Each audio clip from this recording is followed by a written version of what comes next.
Graça e paz.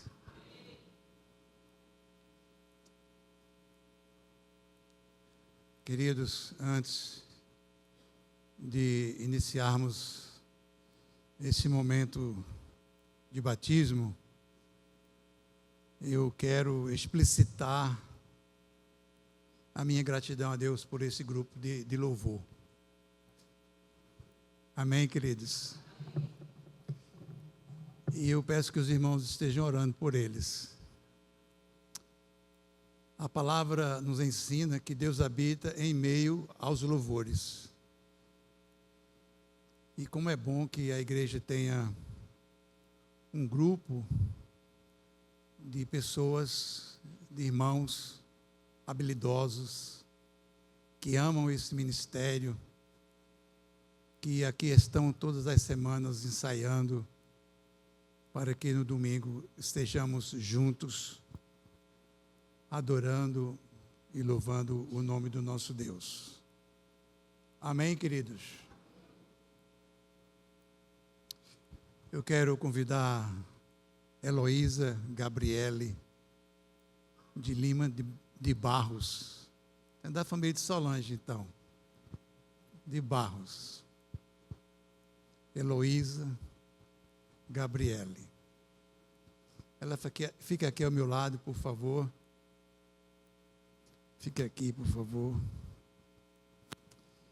E nós estamos, então, dando procedimento a uma ordenança do nosso Deus que diz respeito ao batismo.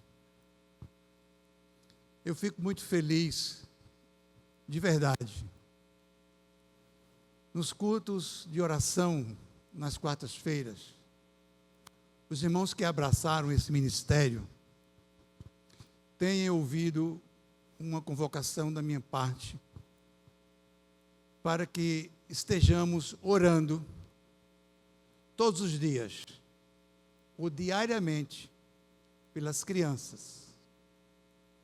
Não somente pelas crianças da nossa igreja, mas também de uma forma geral. Em oração, irmãos, em favor das crianças, dos juniores, de todo o departamento infantil, porque nós estamos vivendo uma era de trevas, uma era negra, onde os valores morais têm sido, então, de uma forma tão veemente investidas, têm sido investimentos contra o povo de Deus.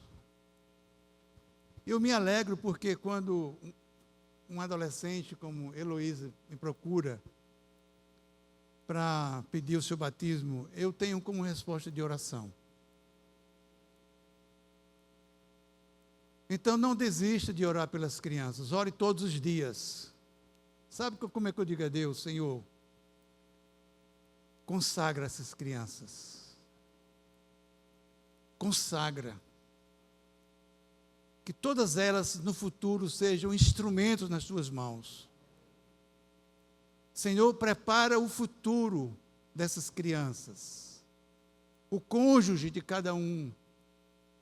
O ministério, seja adoração, seja pregação, seja qualquer ocupação na obra, opera.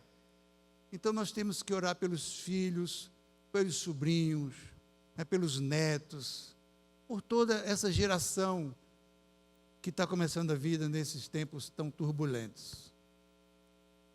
Se você deseja marchar conosco no ministério da oração, começa aqui na quarta-feira à noite.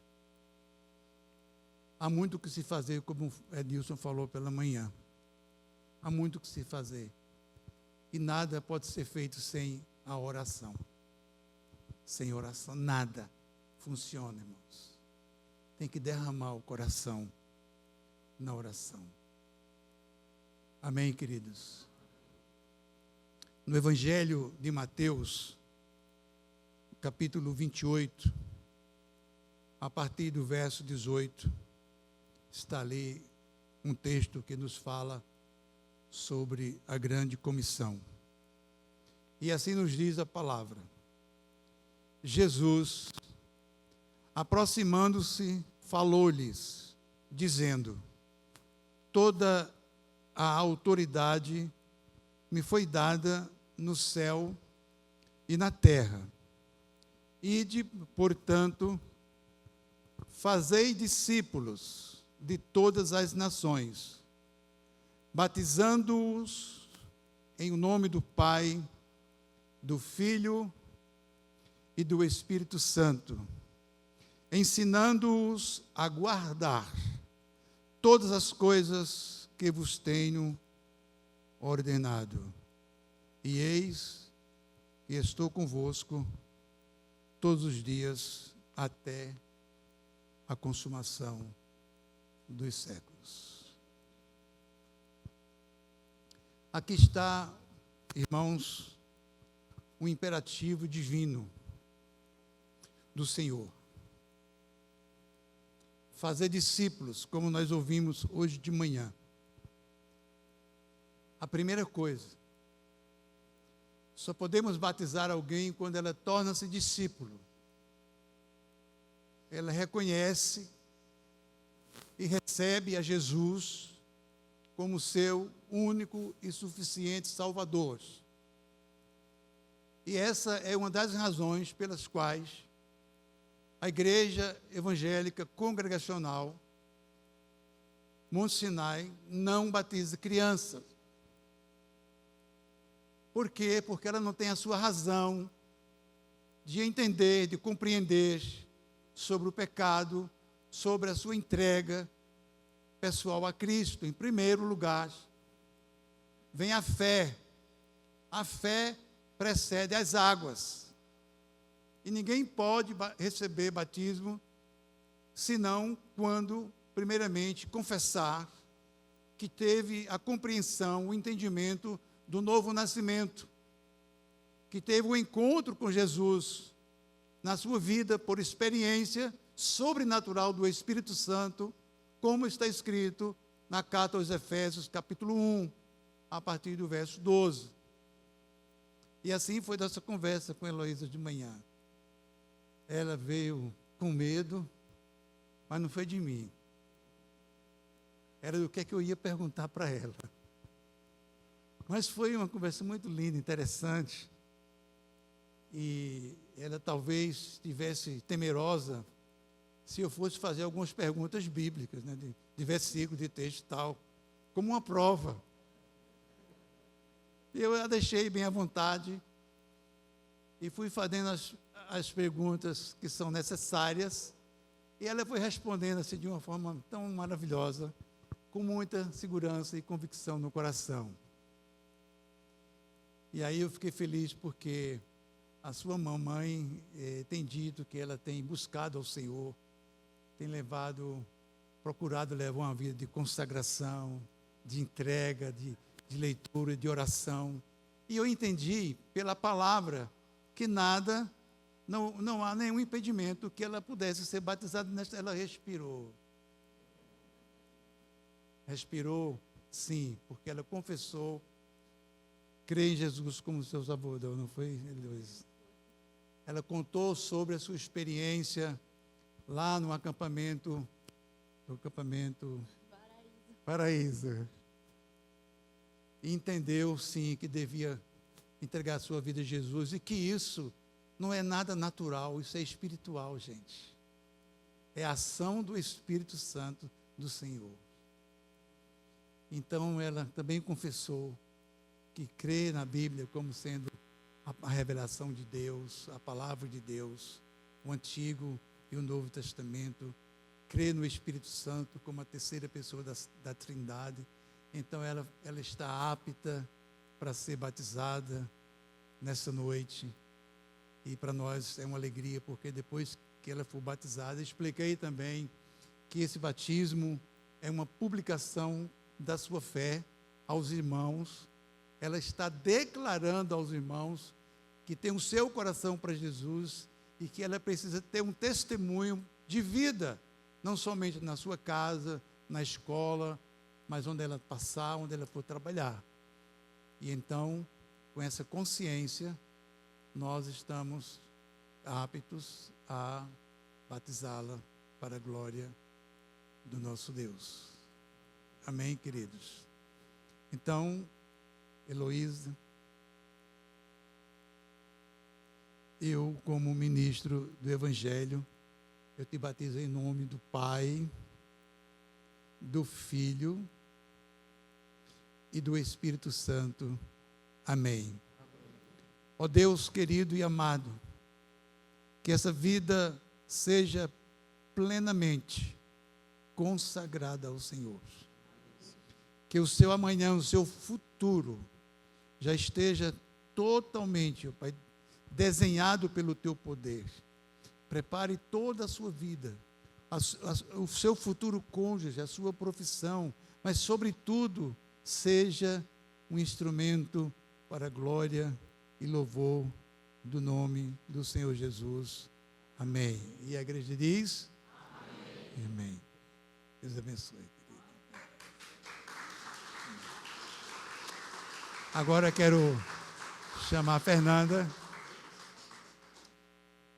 e chamar também Felipe para tirar uma foto aqui. Vamos registrar todos esses momentos. Aqui está o certificado, nota 10. Tá lindo, passou. Pode mostrar aí à igreja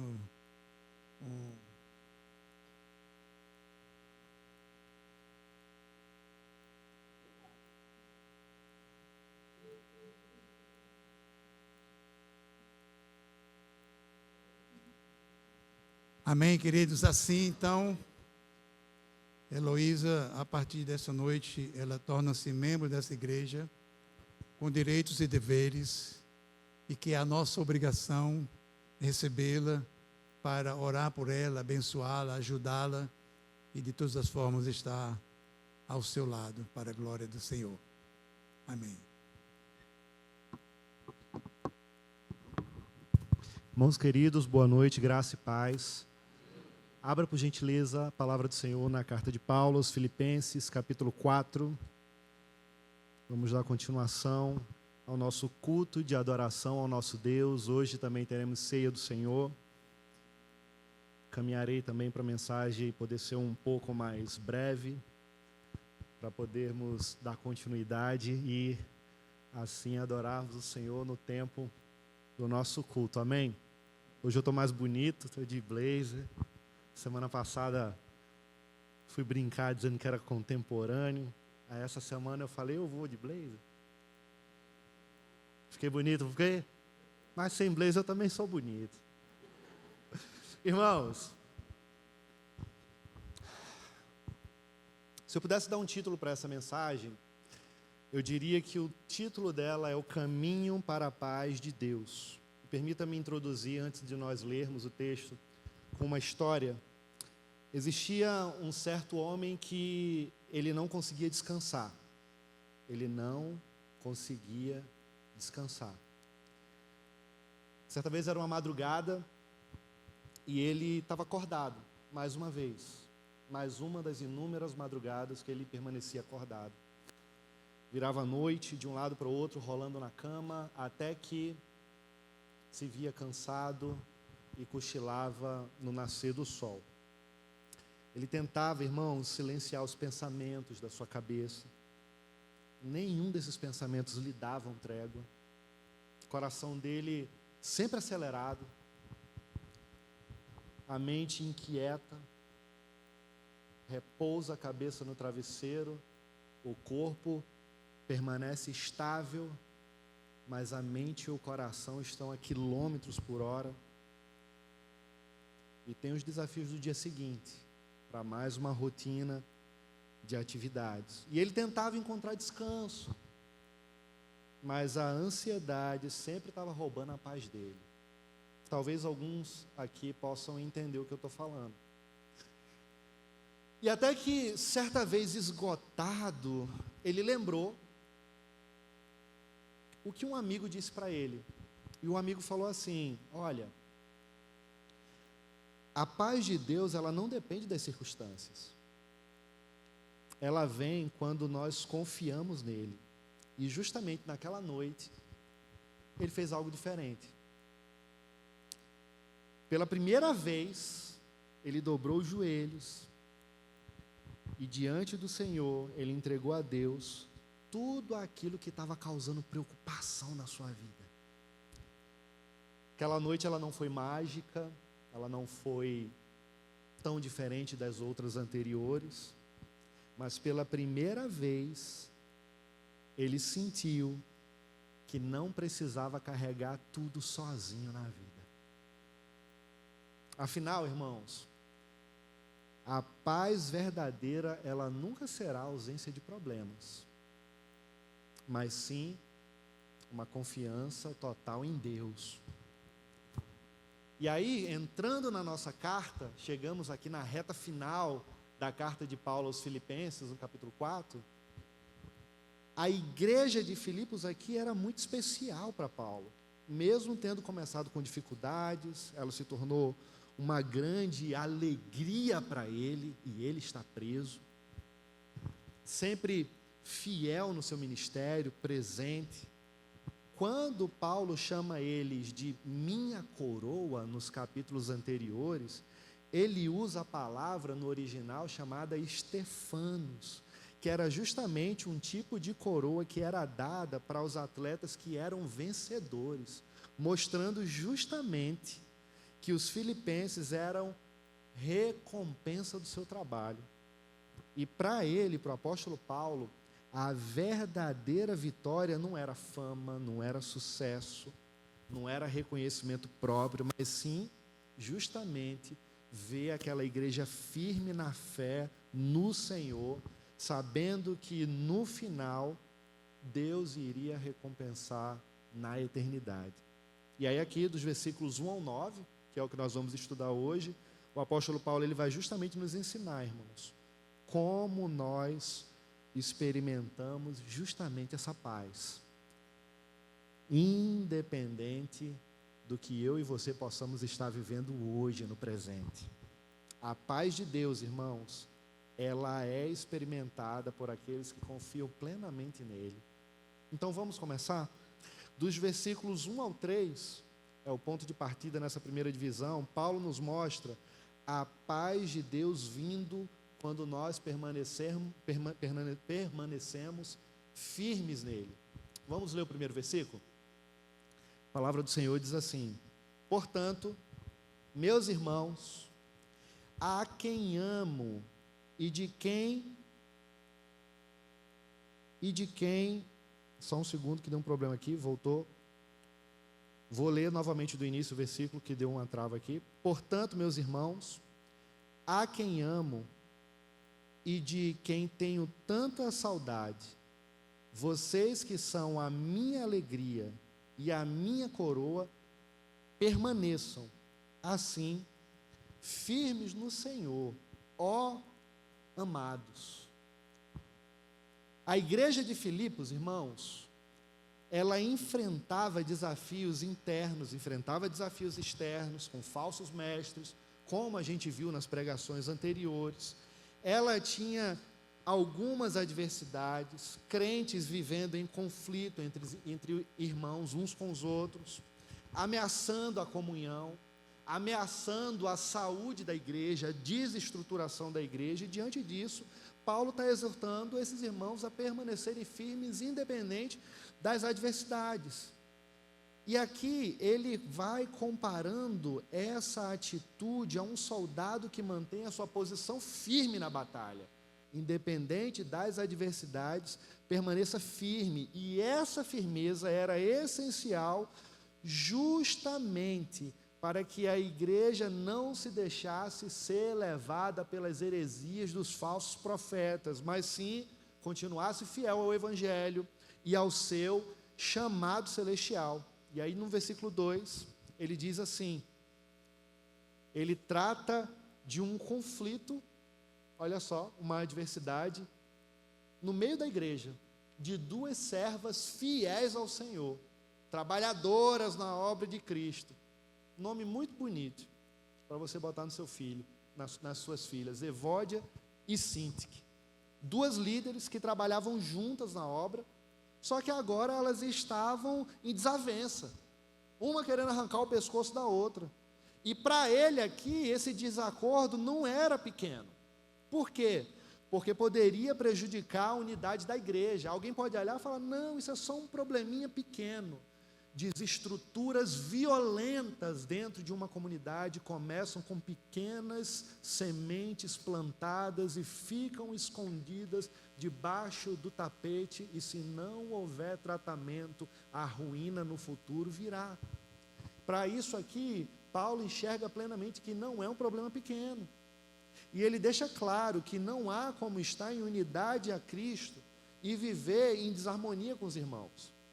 Porque o Evangelho, irmãos, chama eu e você para uma reconciliação mútua. E ele diz assim, peço a Evódia e a Sintique que tenham o mesmo entendimento no Senhor. E aí ele continua no versículo 3. Versículo 3. Mateus saiu? Prega comigo, Mateus. Obrigado. Mateus é uma bênção, irmãos. Ele é uma das pessoas que mais me abençoa aqui, pela sua predisposição, fazendo várias coisas ao mesmo tempo. Que Deus abençoe, Mateus. Obrigado, viu? Então ele continua no versículo 3. Sim,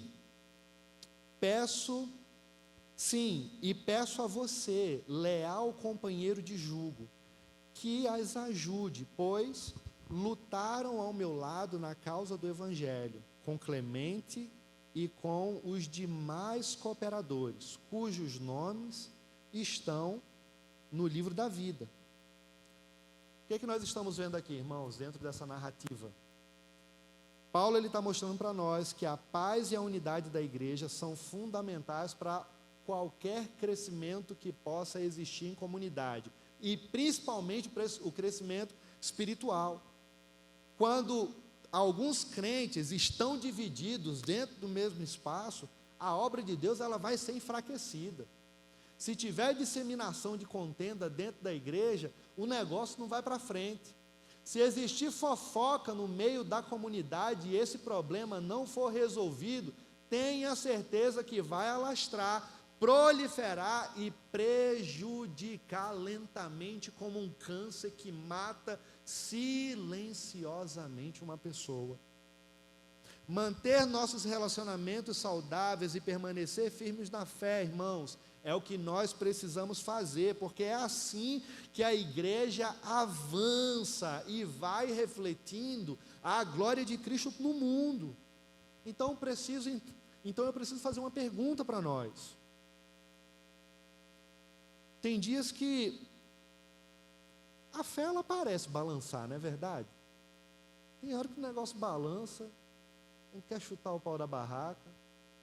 Eu sei que isso acontece, não é só comigo não, acontece com você também, eu sei. A vida aperta, os problemas chegam e a gente sente vontade de desistir. Acontece muito, é raro, mas acontece sempre. Mas Paulo ele lembra aqui no versículo 1, fiquem firmes no Senhor. E isso significa, irmãos, que independente do que aconteça, a nossa segurança não está nas circunstâncias. A nossa segurança precisa estar em Deus. E como é que a gente faz isso então, Ed? Buscando Ele em oração, irmãos. Como o pastor Maurílio acabou de falar. Tenha esse momento como regra prática da sua vida diária. E venha também conosco orar em comunidade na quarta-feira. Buscando a Ele em oração, mergulhando na palavra, numa vida devocional e se cercando de pessoas que nos ajudam a permanecer firmes. Exemplo, vamos orar juntos. Vem na quarta-feira. Então, se você hoje está sentindo que tudo está difícil, que nada está dando certo, não tente segurar todos os problemas sozinhos, porque você não vai conseguir. É Deus que é a nossa força. Mas aí uma outra coisa importante eu preciso falar. Resolva os conflitos antes que eles cresçam. Faça o dever de casa. Não fique esperando Deus fazer tudo, não. Senhor, faz aqui, tem misericórdia de mim, toma a frente. E Deus está falando, eu estou querendo que você tome jeito. Resolva os problemas. Lembra que eu falo de vez em quando brincando, mas é verdade? A gente engole um elefante, se engasa com azeitona, porque troca as ordens. E a nossa parte muitas vezes negligenciamos, por causa do orgulho no coração.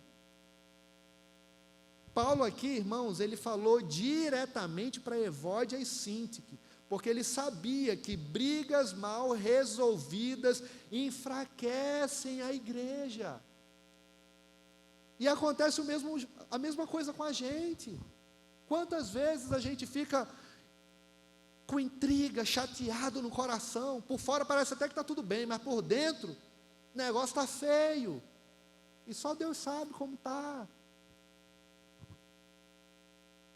E quantas vezes a gente deixa essas pequenas desavenças virarem barreiras enormes, irmãos. Se tem alguém, no nome de Jesus, que precisa acertar as coisas, não espere muito tempo mais não. Jesus está voltando e qualquer hora a gente pode morrer. Deus teve misericórdia da minha avó, na prorrogação do segundo tempo, ela liberou perdão para 2 pessoas e descansou em paz no Senhor. O Evangelho nos ensina a viver em paz. Não vale a pena carregar o peso da mágoa. Não vale a pena carregar o peso da mágoa. Deixa eu lhe dizer uma coisa. A falta de perdão é a mesma coisa que você tomar veneno e querer que a outra pessoa morra. Que o Senhor possa tratar os nossos corações, irmãos. Como nós podemos estar em comunhão com Deus se nós estamos brigados com alguém? Não pode. Então damos continuidade aqui, dos versículos 4 ao 7 agora. O apóstolo Paulo nos mostra que a paz de Deus, ela vem quando entregamos a ansiedade a Ele. E o que nós vemos aqui? A gente vê que a alegria cristã, a verdadeira alegria que vem de Cristo, ela não é um sentimento apenas, mas é justamente o mandamento de Deus. Por isso que Paulo diz aqui no versículo 4, o que ele fala? Alegrem-se sempre no Senhor. E aí ele diz novamente, direi novamente, alegrem-se.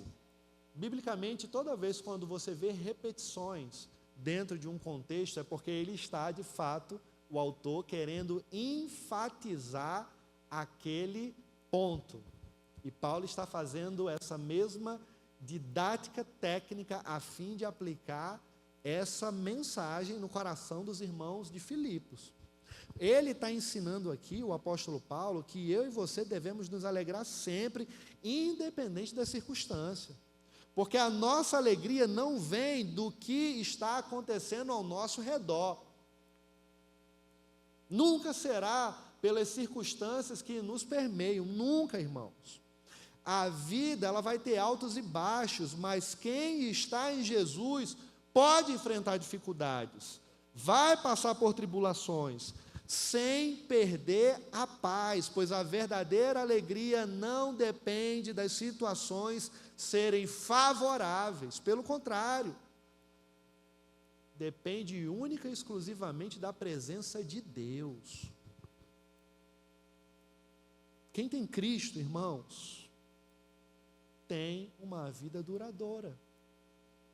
Quem tem Cristo tem uma vida longa. Agora, quem não tem, pode até ter momentos felizes, mas são lapsos, muito rápido, picos de alegria, mas nunca conhecerão a alegria real que só pode ser dada por Cristo Jesus. E aí ele continua, nessa mesma perspectiva no versículo 5, ele diz o quê?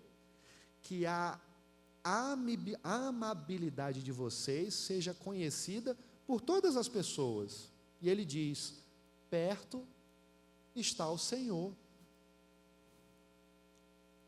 Ser moderado, irmãos, não é você explodir por qualquer coisa e saber reagir com equilíbrio, mesmo quando dá vontade de fazer o contrário. Não é. Paulo está ensinando aqui que o cristão ele não pode ser impulsivo, que o cristão não pode ser vingativo, mas pelo contrário, deve refletir o caráter de Cristo. Jesus, ele fez isso, irmãos, quando ele poderia condenar uma mulher adúltera, mas ele não fez isso. Ele levanta os olhos e fala: mulher, cadê os teus acusadores? Todos foram embora, eu também não te condeno, vai, não peca mais não, vai em paz. Por que nós devemos agir assim? Na verdade, eu e você devemos agir assim porque Deus ele está perto o tempo todo. O tempo todo Ele está nos vendo, nos conhece profundamente, está nos sustentando. Se não fosse a graça, a misericórdia dEle nos sustentando com a sua mão, não estaríamos aqui. E no tempo certo, Ele vai nos recompensar. Enquanto isso, Ele vai trabalhando. Então, irmãos, não vale a pena você gastar energia com raiva, com vingança. Eu vou descontar para aprender o que é bom. Perca tempo não. Confie em Deus. O Senhor é a nossa justiça. Deixa Ele cuidar. Coloque nas mãos dEle. E aí Paulo continua no versículo 6.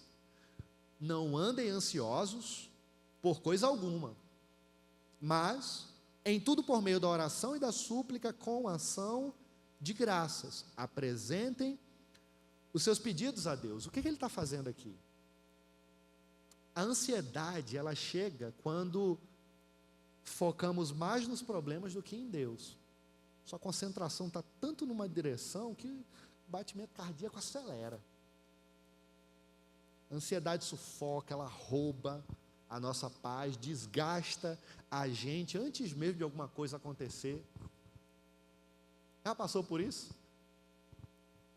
Precocemente você se arrebenta e de repente não acontece nada, mas a sua ansiedade acaba com você. Não sei se alguém já passou por isso. No fundo, irmãos, é justamente a falta de confiança e do cuidado de Deus. Essa é a realidade. E sabe o que é pior? Nos afasta da fé. Porque a gente passa a olhar mais para os problemas do que a olhar para a grandeza de Deus. Porque o foco está desvirtuado. Mas Paulo dá o remédio para a gente aqui. Qual é o remédio? A oração.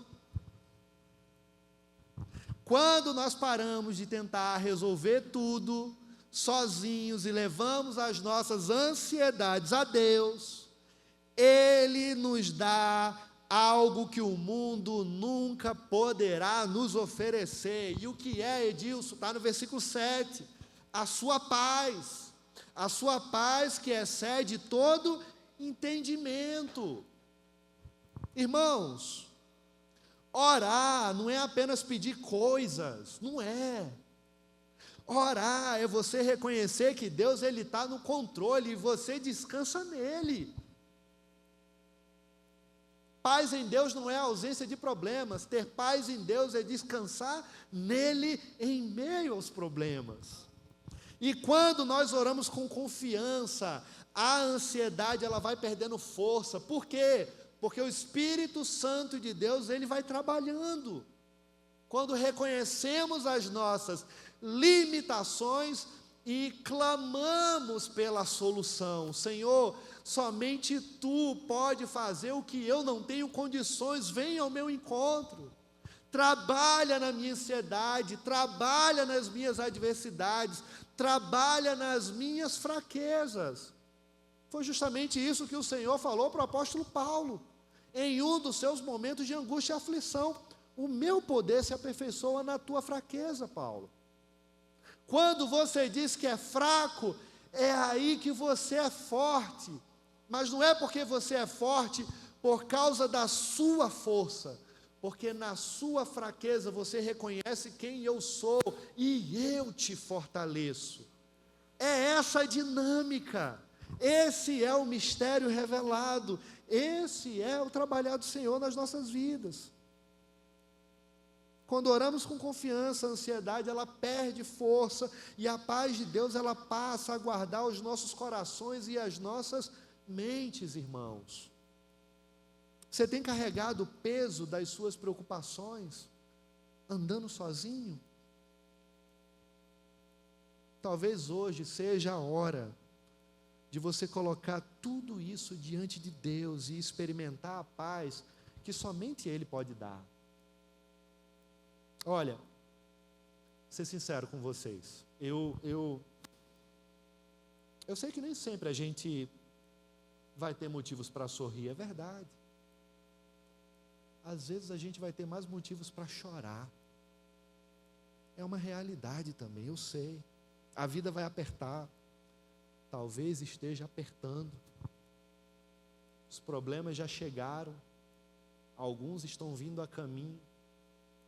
Outros estão sendo enviados pelo WhatsApp.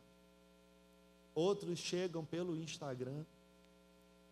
Às vezes parece até impossível se alegrar, porque são tantos problemas, tantos processos. Mas sabe de uma coisa? Paulo diz no versículo 4: alegrem-se sempre no Senhor. Observem essas palavras: alegrem-se sempre no Senhor. Repara que ele não diz, fique alegre quando tudo estiver bem. Ele não está falando isso. Fique alegre quando você não tiver problemas. Ele não está dizendo isso. E sabe o que é mais impressionante? Ele escreveu isso e ele estava o quê? Preso. Alegrem-se sempre, estejam alegres. Parem de olhar para os seus problemas circunstanciais e olhe para a solução existencial. Estejam sempre alegres, porque a razão da nossa existência foi solucionada na cruz do Calvário. Alegrem-se sempre no Senhor. Irmãos, deixa eu fazer uma pergunta. Onde que está a nossa alegria? Onde é que está a nossa alegria? Onde que está a nossa alegria? Se for nas circunstâncias, a nossa alegria ela vai oscilar o tempo todo, feito uma montanha russa. O tempo todo. E não há bipolar que aguente um negócio desse. Mas se ela estiver em Cristo, você pode enfrentar qualquer situação com paz no coração. Qualquer situação com paz no coração, irmãos, no nome de Jesus, que nós possamos agradecer pelo que Deus ele já fez nas nossas vidas e que nós possamos confiar no seu pleno controle em todas as áreas das nossas vidas, no nome de Jesus. A alegria ela nunca virá através da ausência de problemas, não é assim que funciona, mas justamente virá da certeza de que Deus ele continua cuidando de nós em tudo, inclusive em meio aos problemas. Se tem uma coisa que acaba com a gente, tenha certeza, é a ansiedade. É um problema sério. Tem gente que tem que botar remédio na mão, porque já não aguenta mais perder as unhas, tudinho, tanto roer. Para ficar com a boca amarga, bota na boca, amarga e lembra, para. Que é automático. A ansiedade, ela rouba a nossa paz, ela esgota as forças e faz a gente carregar sozinho um peso que não foi feito para nós. Mas a gente está carregando. Mas Paulo, ele dá para a gente aqui o segredo. Paulo dá para a gente aqui o segredo. Versículo 6. Não andem ansiosos por coisa alguma, mas em tudo, pela oração e súplicas, apresentem seus pedidos a Deus. Ele não diz para ignorar os problemas, mas para levar para Deus tudo. Leve para Deus. leve para Deus, converse com Deus, coloque diante de Deus, do seu jeito, da sua maneira de falar, do jeito que você se relaciona, coloque, seja sincero, abra a boca, Deus quer nos ouvir. E o que acontece quando a gente faz isso? A paz de Deus nos guarda. Ele está doido para derramar a paz dele sobre nós. E ele está falando, cadê? Você não quer se relacionar comigo? Vem, estou te esperando. Eu quero me relacionar com você. Eu quero ter intimidade com você. Posso contar uma bobagem? Para muitos é bobagem, para mim não foi não. Estava na Jocum, morando em Curitiba. Olha, tem época que missionário passa umas provas, graças a Deus eu nunca mais passei por isso. Ali foi no início da carreira. Brincadeira, irmãos. Mas naquele dia não tinha R$1. Estava eu e alguns amigos também missionários, e a gente doido para tomar um Guaraná Antártica e comer uma pizza que era famosa lá em Curitiba. Metade de chocolate, ou pizza gostosa, e a outra metade era de bacon com calabresa. Não tinha R$1. A gente falou, Senhor, a gente queria uma dessa, hoje o negócio está difícil. E a gente estava trabalhando na manutenção. Quando foi à noite, missionária, esposa do pastor David Carvalho, uma havaiana, uma boa de pessoa, ela falou, olha, o Senhor mandou trazer para vocês aqui um presentinho. Era justamente o Guaraná e a pizza. A gente riu, mas a gente ficou feliz demais. Irmãos, o Senhor, Ele tem prazer em se relacionar com a gente e abençoar. Mas a gente precisa aprender a se relacionar com Deus, não é pelo que Ele pode fazer, é pelo que Ele é. Isso é o mais importante. A ordem dos fatores estão todas trocadas. Por isso que muitas coisas não acontecem. Isso é bobagem que eu acabei de falar. O mais importante é o relacionamento com Ele, é a intimidade com Ele, é construir esse relacionamento com Ele. E quando a gente faz isso, a paz de Deus nos guarda. Então deixa eu te perguntar, o que tem tirado a sua paz hoje? O que está tirando a sua paz? Em vez de ficar repetindo os cenários ruins na sua cabeça, que tal parar nesse momento e falar com Deus sobre isso? Em pensamento, que eu estou pregando, vocês têm que prestar atenção em mim, né? Conversa com Deus e presta atenção aqui. Mas continua a conversa em casa. Confie, irmãos, que Ele está ouvindo. O Senhor tem prazer em ouvir. Ele quer se relacionar. Deus é o principal interessado em querer falar conosco e Ele conhece o nível intelectual de cada um. E Ele vai falar da maneira que nós possamos ouvi-lo. Porque o principal interessado em querer falar conosco é o próprio Deus. Não ache que somos nós os principais interessados em querer falar com Deus.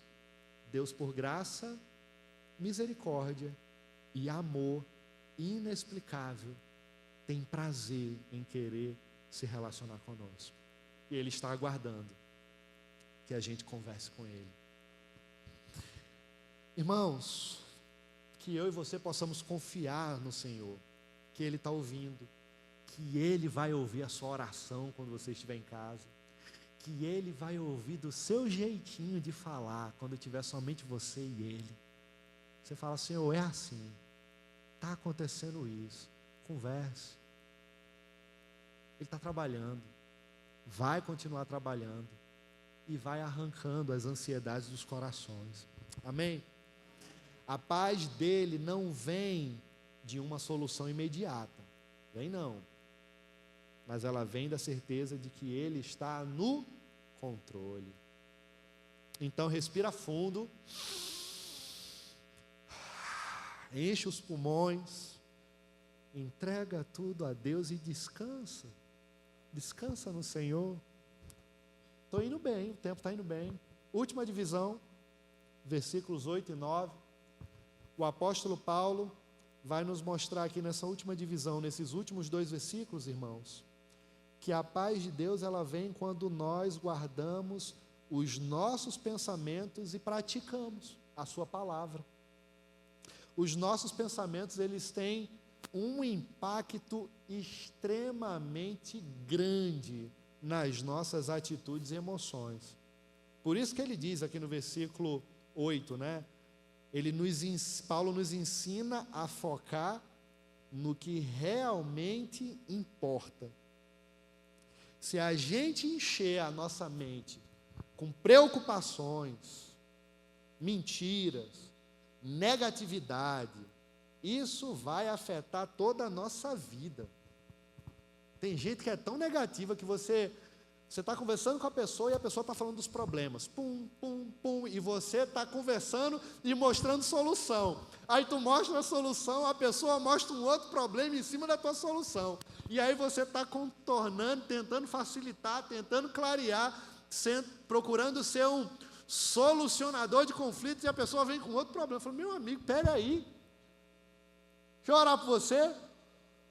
É tanto problema, esse problema, a pessoa já está acostumada a sempre reclamar das coisas, ao invés de procurar olhar para o lado positivo. Irmão, deixa eu falar uma coisa, o pecado desgraçou a história da humanidade, a gente falou isso pela manhã, vivemos a consequência do pecado, a queda. Naturalmente a gente é inclinado a criticar, naturalmente a gente vê uma criança fazendo coisa ruim, reclamando, metendo o dedo na tomada, beliscando, e tem que ensinar a fazer o que é bom. Nós precisamos aprender a olhar para as soluções e não estar focando nos problemas. E Cristo é a solução para os nossos problemas. E em vez disso, o que é que Paulo nos ensina aqui? Que devemos em tudo o que for verdadeiro, tudo o que for digno de respeito, tudo o que for justo, tudo o que for puro, tudo o que for amável, tudo o que for de boa fama, em tudo o que houver alguma virtude ou algo de louvor. O que ele está querendo dizer com isso? Quantas vezes eu e você nos preocupamos com coisas que nem vão acontecer, ou deixamos os nossos pensamentos dominar a gente, até os pensamentos negativos, e a gente fica envolvido por isso. Paulo está dando um filtro aqui para a gente, muito claro, um filtro claro. Se algo não glorifica a Deus e não nos fortalece, o que acontece? Não vale a pena perder tempo com isso não, perca tempo não. Crítica de terceiros, alguém falando mal de A, B ou C, entra aqui e sai ali, não alimente isso não. Problema, escute até por educação, mas não leve para o coração não. Se puder, ajude a pessoa a olhar por uma forma mais clara, mas não leve para o coração. Não perca tempo com problemas, procure solução. Deixa eu só ressignificar, porque falar, não vou dar atenção. Não perca tempo investindo a sua atenção 100% focado no problema. Olhe para o problema, ao mesmo tempo, clame por Cristo e vá atrás da solução. Não fique concentrado apenas nos problemas. E aí ele conclui no versículo 9. O que ele diz? Ponham em prática tudo que vocês aprenderam, tudo que vocês receberam, ouviram e viram em mim, e o Deus da paz estará com vocês. O que ele está querendo dizer para nós aqui? Viver a fé não é só saber sobre Deus, porque até o ateu ele sabe sobre Deus. Tem muito ateu que é mais teólogo que muito pastor por aí. Tem ateu que conhece mais a Bíblia que muitos pastores que pregam por aí e são famosos. Viver a fé não é só saber sobre Deus, é praticar, irmãos, o que nós aprendemos. É completamente diferente. E Paulo deixa isso aqui bem claro. Não adianta somente ouvir ou conhecer a verdade se a gente não coloca ela em prática. Precisa praticar. Bora, arregaça as mangas aí, pare de falar e viva mais. Ele mesmo é um exemplo disso. A nossa vida, irmãos, ela precisa refletir o que nós acreditamos, é verdade. mostrando coerência entre o pensamento, entre o que falamos e o que fazemos. Pensamento, falar e fazer é um tripé que tem que andar em concordância. Se alguma coisa estiver fora do lugar, filtre. Porque o pensamento, a fala é um reflexo do pensamento, porque já está no coração. E se já está no coração, eu também vou demonstrar com atitudes. E sabe o que acontece quando a gente vive assim? A paz de Deus, mais uma vez, a paz de Deus, ela deixa de ser somente um sentimento. Acabou o sentimento. Agora ela passa a se tornar uma realidade do dia a dia. Ela materializa, ela se torna viva no nosso dia a dia. E primeiro, irmãos, Paulo ele fala sobre a paz de Deus guardando o nosso coração no versículo 7. Mas agora, aqui, ele diz que o próprio Deus da paz estará conosco. Ou seja, nós não estamos sozinhos enquanto estamos buscando ao Senhor, o Deus da paz, porque o Deus da paz está conosco em todos os momentos. O que é que Jesus falou quando morreu e ressuscitou? Eu falei isso hoje de manhã na escola bíblica. Eu estarei com vocês todos os dias, até o fim dos tempos. Vocês não estão sozinhos. Não se trata, irmãos, somente de você sentir paz. É muito mais do que isso. É nós andarmos com Deus que traz essa paz. Eu não quero apenas ter essa paz. Eu quero que o Deus da paz caminhe comigo todos os dias, até o fim dos tempos. E tem muita gente procurando paz em lugares errados. Mas a verdadeira paz, irmãos, ela é simples. Quem busca Deus vai encontrar a paz que realmente transforma. Quero chamar o louvor para subir. Louvado seja o nome do Senhor, conseguimos no tempo certo, teremos um momento de ceia, chegamos aqui na reta final. Mas irmãos, enquanto o louvor está subindo, deixa eu dizer uma coisa para vocês, que nós possamos escolher bem as coisas que entram na nossa mente, que nós possamos viver o que nós de fato acreditamos. Sabe por quê? Porque todas as coisas começam na mente. É por isso que Satanás, ele tem bombardeado em todas as faixas etárias, as crianças, através dos meios de comunicação, e a informação está cada vez mais prematura na fase infantil, por conta da internet. Mas Satanás também tem de maneira sutil, educada e muitas vezes até elegante e atraente, influenciado, envolvido e prendido as pessoas através das redes sociais, dos stories que passam, da internet, dos joguinhos. A gente vive uma geração de homens que me faz lembrar um texto que o pastor Renato Vargas, do Rio de Janeiro, escreveu, chamado Geração Homeninos. Homens que são adultos, mas parece que não saíram da barra da saia das mães. São barbudos e continuam tendo atitudes de meninos, gastando tempo com videogame, com coisas fúteis. E eu não sou contra videogame não, eu até gosto, faz tempo que eu não jogo, mas eu gosto também. O ponto não é esse, irmãos. O ponto é que de maneira sutil Satanás ele tem entrado através de estratégias que afetam a nossa mente. O que a gente alimenta nos pensamentos, mais cedo ou mais tarde vira atitude. É por isso que Paulo nos ensina a focar, irmãos, no versículo 8, no que é verdadeiro, justo, puro e edificante. E se passamos o dia consumindo coisas negativas, nos cercando de fofocas ou permitindo que pensamentos errados dominem a nossa mente, como é que a gente vai poder esperar uma vida transformadora? Não tem como. Não tem como haver transformação se já estamos dominados por tantas coisas. Não basta somente pensar certo, pensar correto.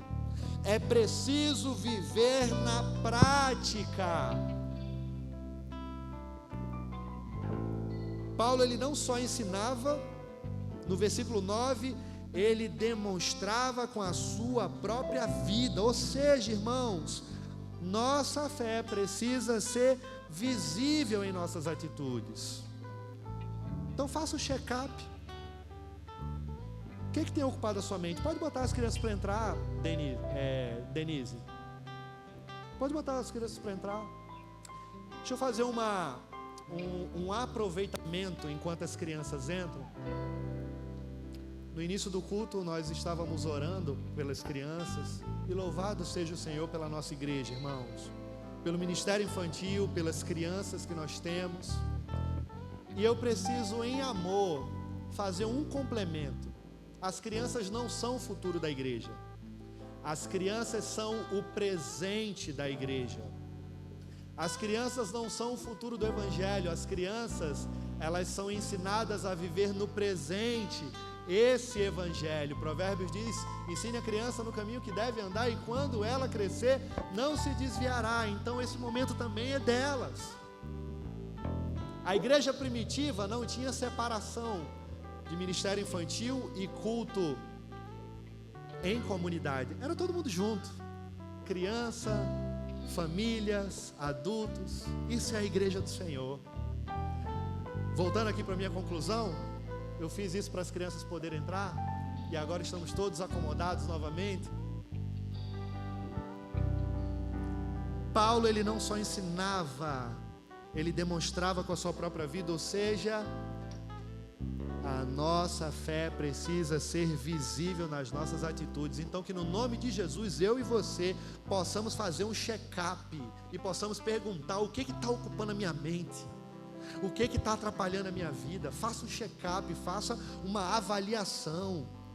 O que você tem praticado? O que você está fazendo quando ninguém está vendo? Que os nossos pensamentos e a nossa vida, irmãos, possam refletir a verdade de Deus, para a honra e glória do Senhor, porque é justamente assim que eu e você vamos desfrutar dessa verdadeira paz. Você lembra da introdução, do início da mensagem? Aquele homem, ele não conseguia descansar, mas finalmente ele compreendeu.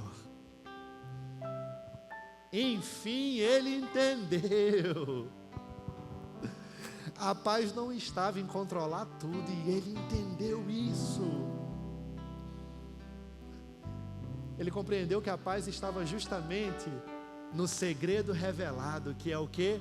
Entregar tudo nas mãos de Deus. Que eu e você possamos fazer isso no nome de Jesus. Paulo nos ensinou que a paz de Deus, ela é experimentada por aqueles que confiam nele, irmãos.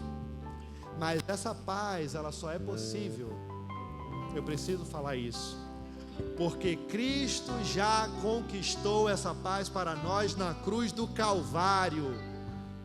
E Isaías, uma profecia messiânica, no capítulo 53, ele diz que na cruz ele carregou as nossas dores, as nossas inquietações, e o castigo que nos trouxe a paz caiu sobre ele.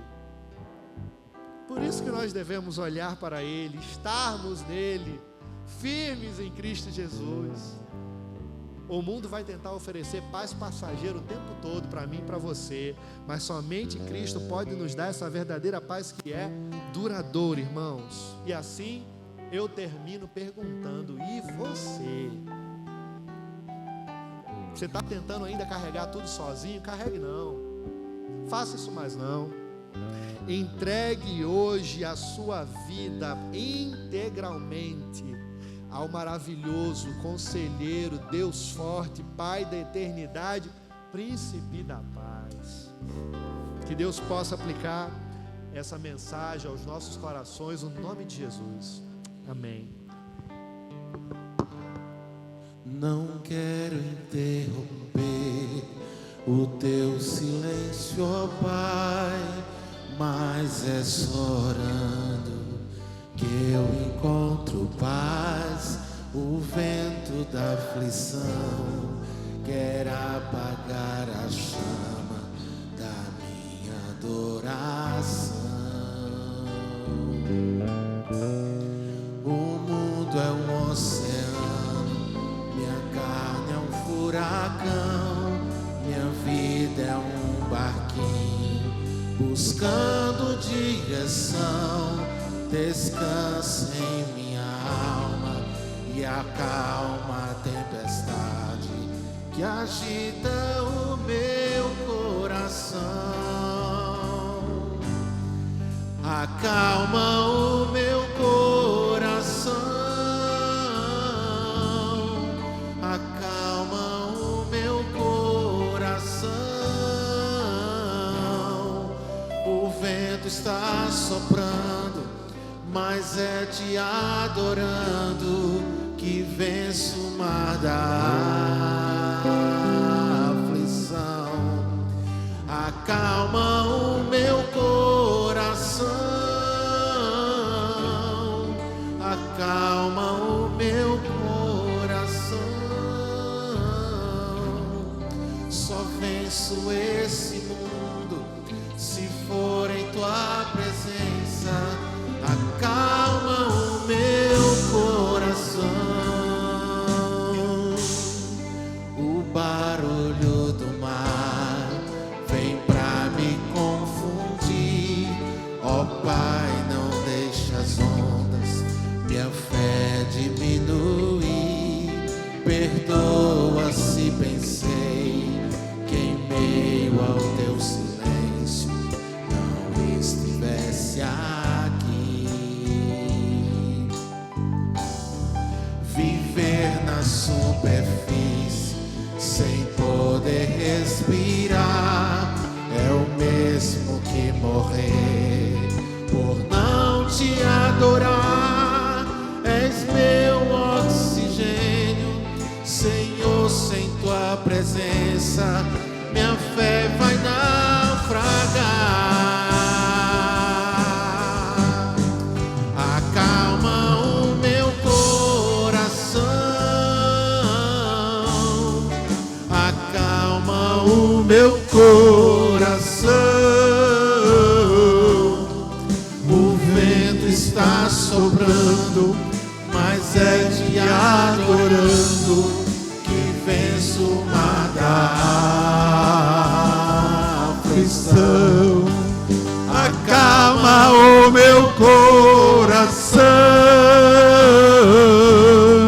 acalma o meu coração. Só venço esse mundo se for em tua presença. Acalma o meu coração. Sua igreja. Aleluia. Glórias a Deus. Acalme o seu coração no Senhor. Descanse nele. Ele é a nossa paz suprema. Meus queridos, vamos agora dar prosseguimento à segunda parte do culto, que é uma ordenança da Santa Ceia do Senhor. Quero convidar os oficiais para se colocarem aqui ao nosso lado e abrirmos as Escrituras na primeira epístola de Paulo, capítulo 11, a partir do verso de número 23.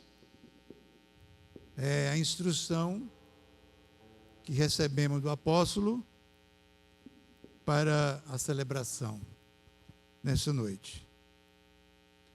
Aqueles que puderem e desejarem se colocar em pé, faremos essa leitura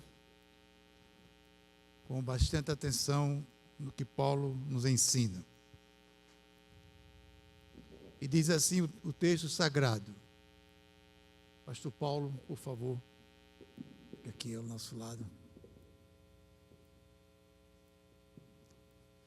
Porque eu recebi do Senhor, que também vos entreguei, que o Senhor Jesus, na noite em que foi traído, tomou o pão, e tendo dado graças, o partiu e disse: isto é meu corpo, que é dado por vós, fazei isto em memória de mim. Por semelhante modo, depois de haver ceado, tomou também o cálice, dizendo: esse cálice é a nova aliança no meu sangue. Fazei isto todas as vezes que o beberdes em memória de mim. Porque todas as vezes que comerdes este pão e beberdes o cálice, anunciais a morte do Senhor, até que ele venha.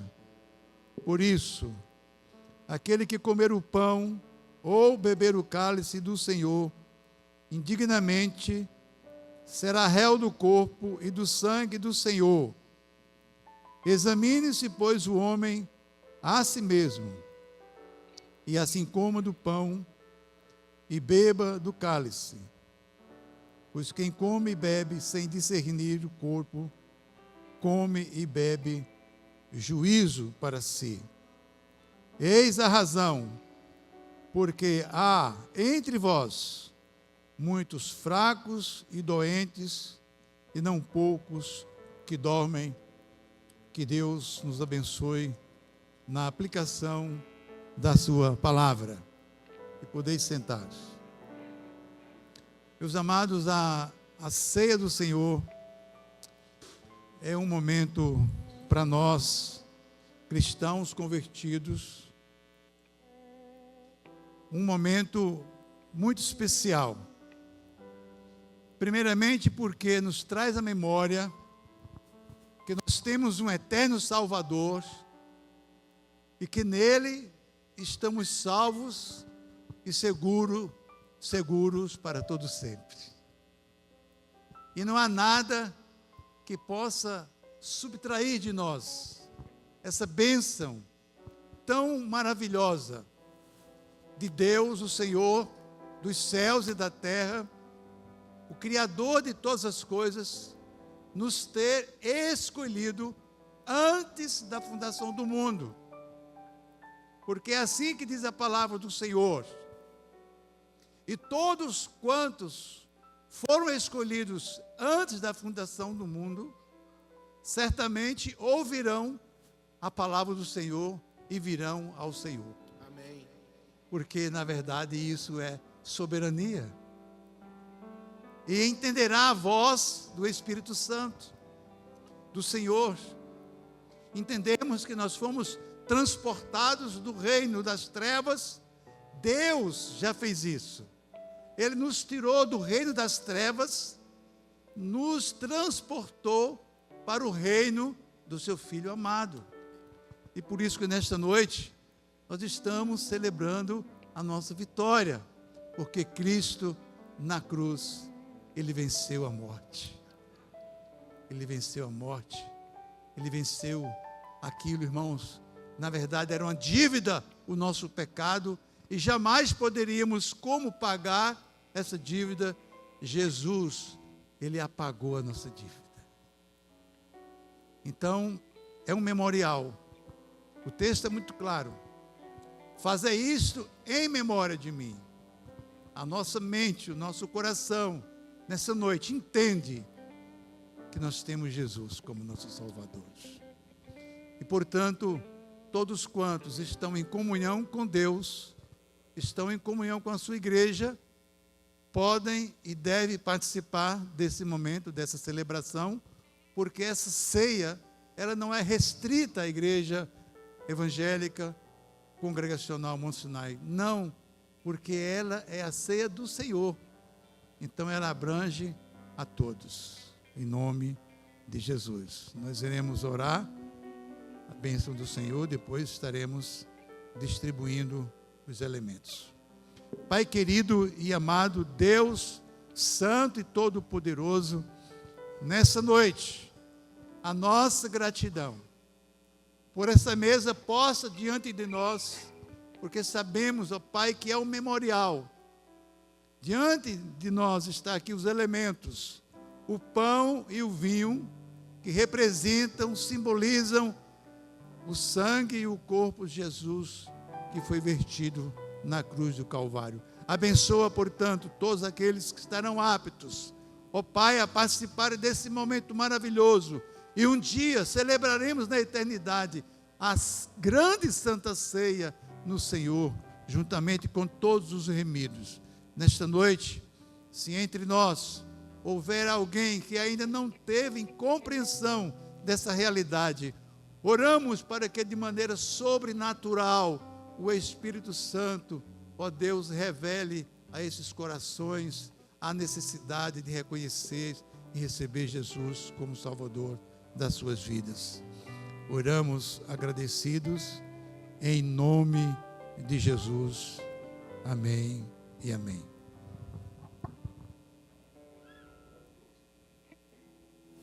Morreu por mim, pensou em mim,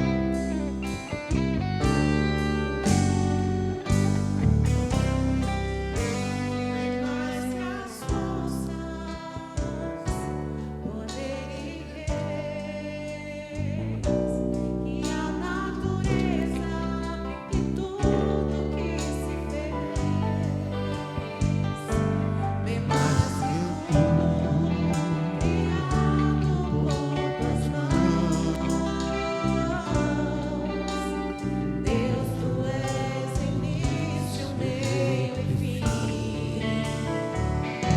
Bem mais que os mares, bem mais que o sol e as maravilhas que o mundo conheceu, e as riquezas, tesouros desta terra,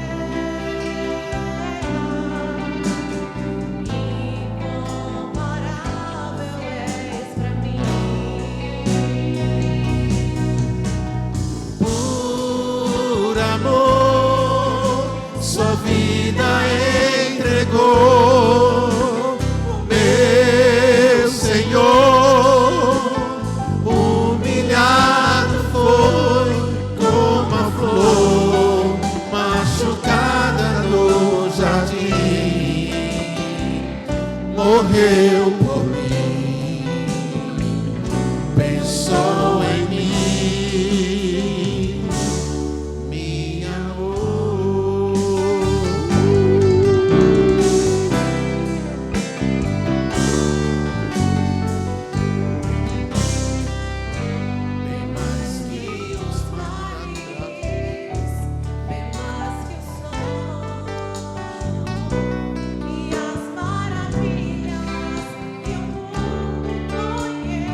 por amor, sua vida entregou,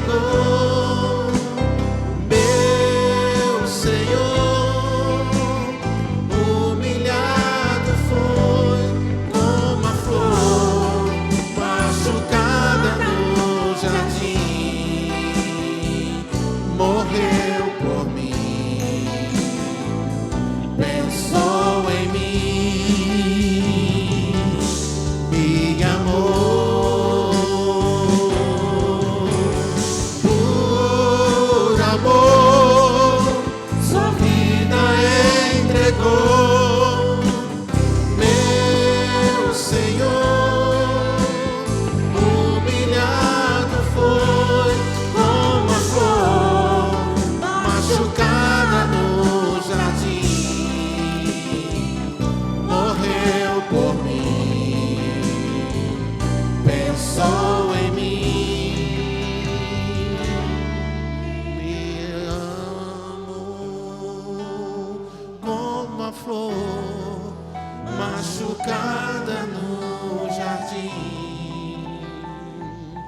morreu por mim. Pensou em mim, me amou.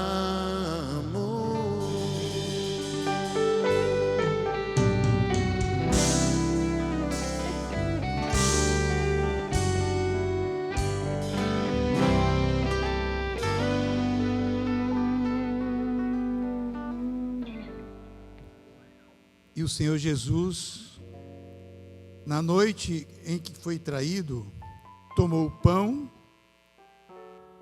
e, tendo dado graças, o partiu e disse: isso é meu corpo, que é dado por vós. Fazer isto em memória de mim.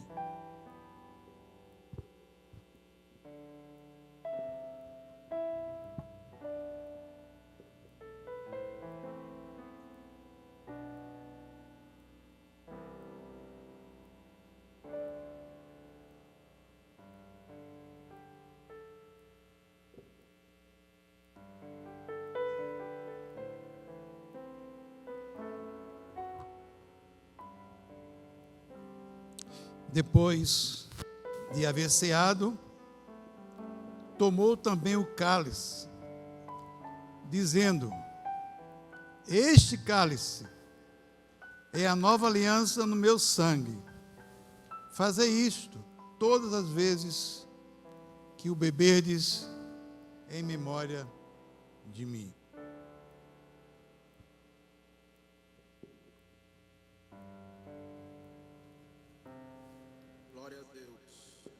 Louvado seja o seu nome para todos sempre. Louvado seja o seu nome.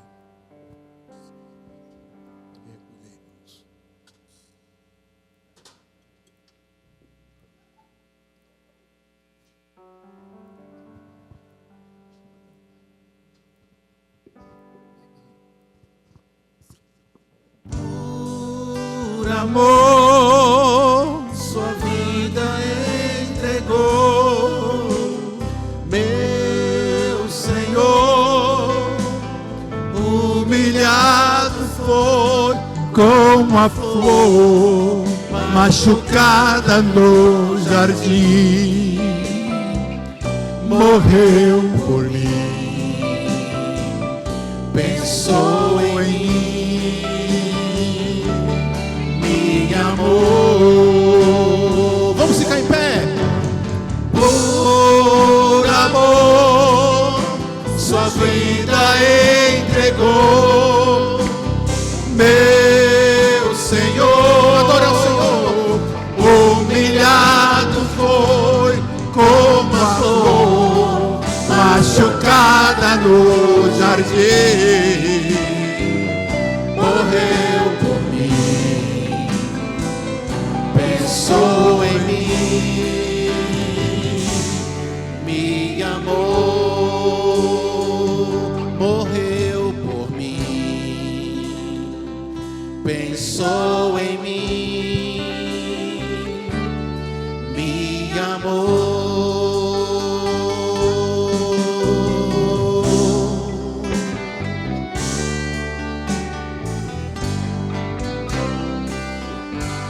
Amém.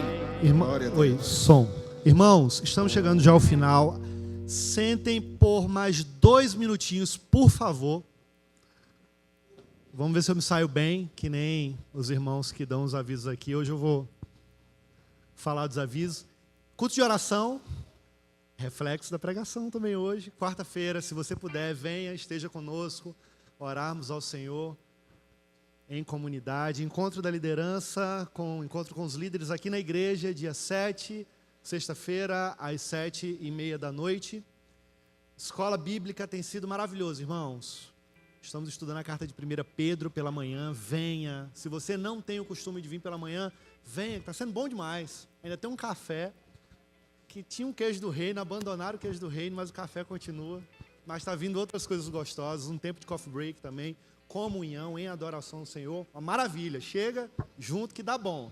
E traz também comida. Se quiser trazer o queijo também, bem-vindo. Culto solene, todo domingo, às 19 horas. Convide alguém, esteja conosco. Atendimento pastoral, se você deseja um gabinete, você pode marcar com o Mateus, na secretaria da igreja, tá certo? Acampamento Monte Sinai. Irmãos, está chegando o dia 18 a 21 de abril, o acampamento da nossa igreja. Eu quero encorajar você a estar conosco. Essa semana ainda não tem o cartaz oficial, inclusive com o pregador. Quem será o pregador? Pastor Ezi, um santo homem de Deus, um tremendo conhecedor das Escrituras, uma bênção ele. Vocês vão ter o privilégio de poder conhecer esse homem, muito querido, um amigo muito precioso, que Deus me permitiu ter, estará com a gente no acampamento. Se você ainda não fez a sua inscrição, faça a sua pré-inscrição. Ed, eu não tenho ainda o dinheiro todo. Faça a sua pré-inscrição, entre em contato. Se você está com desejo, não está com dinheiro, entre em contato. A gente está aqui para tentar ajudar. Dinheiro não é problema. Quem esteve aqui na série de mensagens sobre finanças e adoração, a gente entendeu que dinheiro não é problema. Dinheiro é solução. E Deus abençoa, irmãos. Mas para isso nós precisamos o quê? Dar o primeiro passo. Então faça a sua inscrição, abençoado. Tá bom? Vai ser uma bênção, irmãos. Próximo, escola de pregadores. Que é isso, Edilson?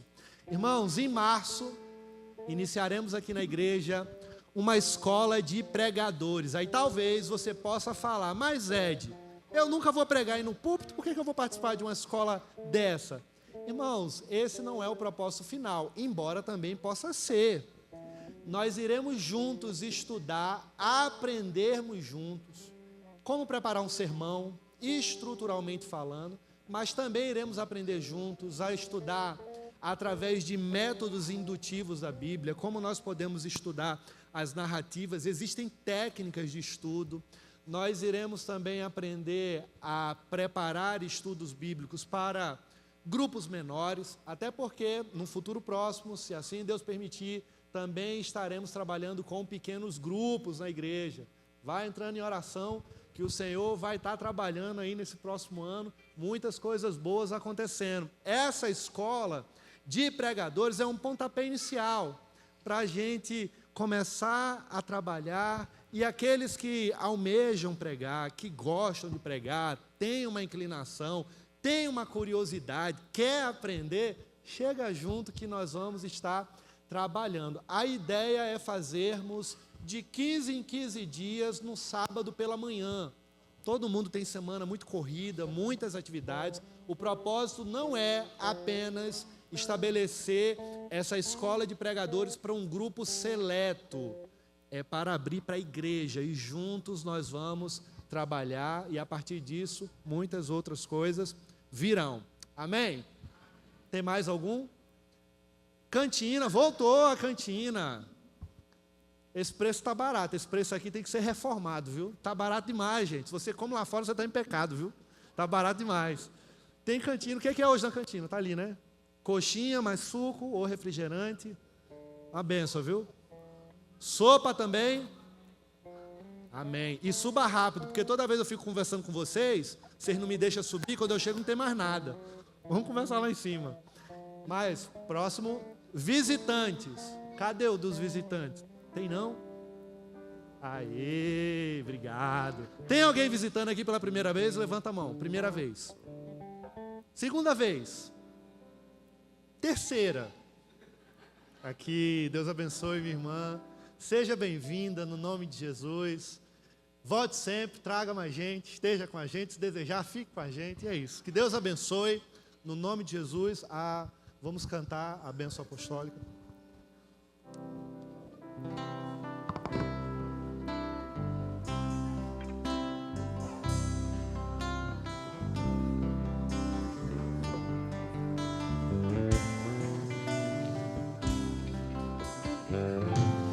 Que a graça do Senhor Jesus Cristo e o amor de